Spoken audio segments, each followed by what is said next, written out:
Belgium کی دارالحکومت Brussels میں ایک دل دہلا دینے والا واقعہ سامنے آیا۔ یہاں میٹرو اسٹیشن پر ایک سنگی شخص نے خاتون کو پلیٹ فارم سے چلتی میٹرو ٹرین کے سامنے ٹریک پر دھکا دے دیا۔ حالانکہ الرٹ میٹرو ڈرائیور نے عین موقع پر ایمرجنسی بریک لگا کر اس خاتون کی جان بچا لی۔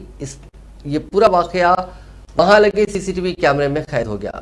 یہ واقعہ روزیئر میٹرو اسٹیشن کا ہے۔ ویڈیو میں دکھ رہا ہے کہ ایک نوجوان کافی دیر سے پلیٹ فارم پر ادھر ادھر گھوم رہا تھا۔ جیسے ہی میٹرو ٹرین کے آنے کا وقت ہوا وہ بھاگ کر آیا اور اس نے پلیٹ فارم پر آگے کھڑی خاتون کو ریلوے ٹریک پر دھکا دے دیا۔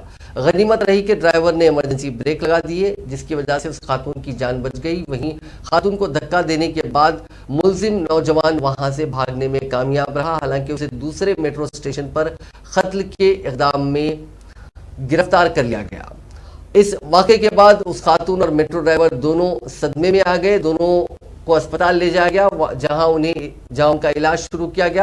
انہیں جلدی گھر بھیج دیا جائے گا۔ وہیں اس بارے میں Brussels intercommunal transport company کے ترجمان گائی سبلین نے دی بروسلز ٹائمز کو بتایا کہ ڈرائیور نے کافی الرٹنس دکھائی، لیکن وہ اور متاثرہ دونوں اس کے بعد صدمے میں چلے گئے۔ اس سنگی شخص کی منشا جاننے کے لیے سائیکیاٹرسٹ کی بھی مدد لی جا رہی ہے۔